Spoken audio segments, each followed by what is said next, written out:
Nézzétek kertünk csodáját! 7 ilyen gyönyörű Golgota virág nyílt ki, most rajta van éppen egy méhecske, és csuda érdekes ennek a története, hiszen 3 bibeszál ott fölül. Az 3 szöget jelent, amit a Jézus ugye tenyerébe és a lábába vertek bele. A bibe, ott fönn az a gyönyörű sárga, hihetetlen, az ecettel átítatott szivacsot jelképezi. Nem aranyos? És képzeljétek, ez a nyeles magház, maga a kehely, amit Jézusnak ki kellett itnia.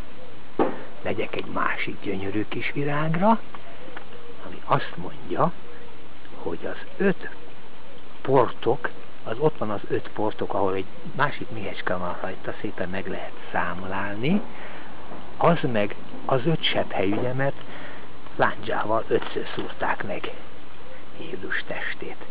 És itt van ez egy gyönyörű lila vagy kék, ez a kék Golgota virág, nem számolom meg, de 72 szálból álló, ez egy sugárkoszorú a neve a virág, annak a kifejezése szerint. Ez a töviskoszorú 72 tövis, állítólag 72 tövisből állt. Ez is hihetetlen, ugye? És a lomblevél, azt most mutatok egyet, a lomblevelet, hol vagy?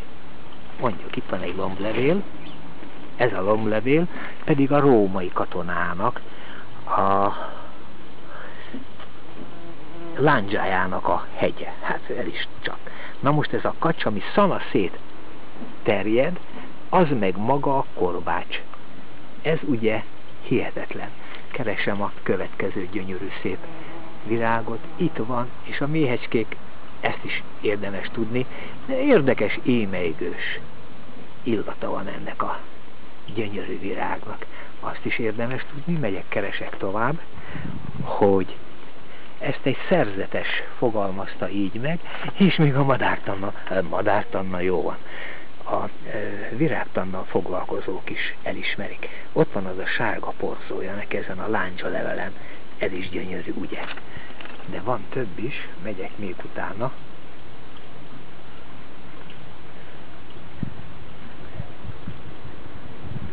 Még megyek, itt még bimbók is vannak, és itt van egy gyönyörű. Ezt próbálom így fölülről mutatni nektek, és próbálom innen mutatni. Hát ez a kék Golgota virág. Nálunk ezen a szerte szétágazó kacson most 7 darab nyílt ki. A virágok egyébként legfeljebb 24 óráig mutatják ezt a szépséget.